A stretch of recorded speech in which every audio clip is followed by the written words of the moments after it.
Ajoute la gomme de goire. Ouais, qui sert à lier le pain pour éviter qu'il s'émiette. Il faut mettre en tout 3 cuillères à café. Alors, on fait comme on peut.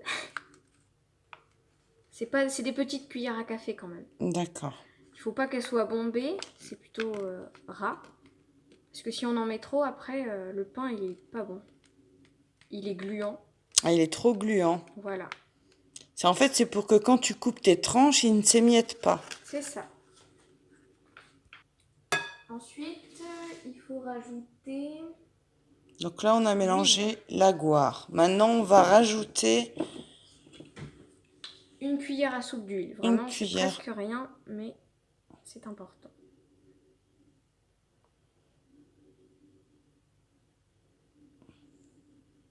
Et important, c'est une astuce pour faire monter le pain encore mieux. On fait tout pour que ça monte, donc on va ajouter une cuillère à soupe toujours de vinaigre de cidre. Comme ça. D'accord. Voilà.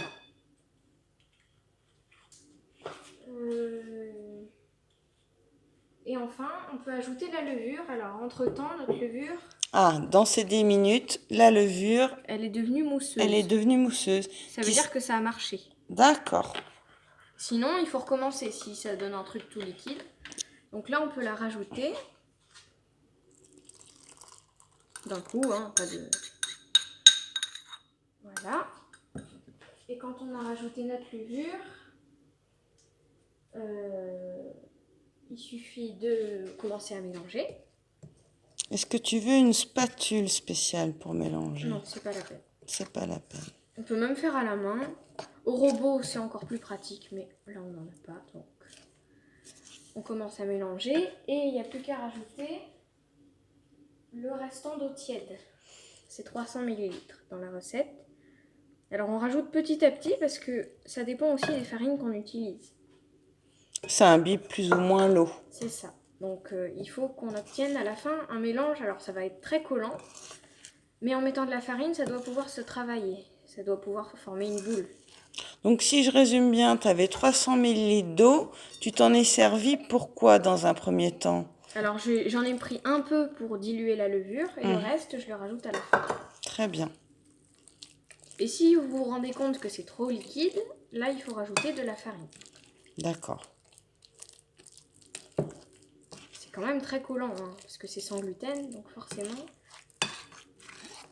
Surtout que là, on n'avait pas de balance, donc les mesures sont pas exactes. Là, tu vois, c'est trop liquide. D'accord. Ça fait un peu trop pâte à gâteau, au lieu de faire pâte à pain.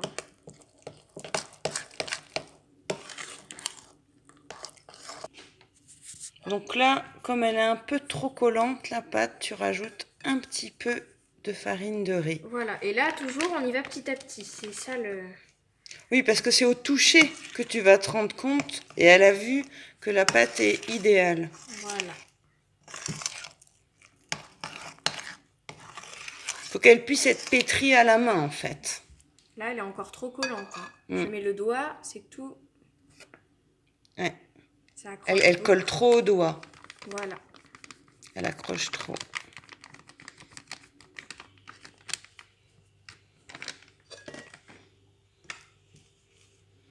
Donc, ce que tu m'expliquais tout à l'heure, c'est que la température idéale pour qu'elle monte bien, c'est 25 degrés ambiant. Voilà. Et l'idéal, c'est de mettre un torchon mouillé avec de l'eau très chaude. D'accord. Chaud, humide, 25 degrés. Voilà. Donc, suivant le temps qu'il fait, on peut la mettre dehors avec un torchon mouillé ou pas, ou alors dans un four qu'on met à 25 degrés ou 30 degrés maximum. Avec... Ouais, elle a l'air de plus coller là. Ouais, elle est mieux. Il faudra juste fariner ses mains quand on va la travailler, mais elle a l'air d'aller mieux. Voilà. Donc là, tu rajoutes les graines De courge. de courge. C'est facultatif, mais ça peut faire un pain aux graines. Alors là, on en aura sûrement trop. Beaucoup trop. C'est pas grave, on en aura pour les prochains pains. C'est ça.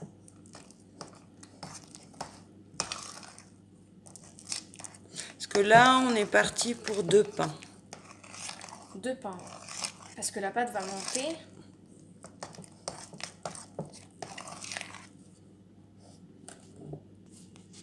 Donc après quelques ajouts de farine, on commence à avoir quelque chose qui colle plus au saladier, ça colle à la cuillère, ça colle... Donc on est bon. Parce que c'est compact en fait. Faut pas que ça s'étale comme une pâte à gâteau. Et forcément c'est collant, mais ça c'est pas grave, il faudra juste mettre de la farine sur les mains. Voilà, ça peut se travailler à la main maintenant. Voilà.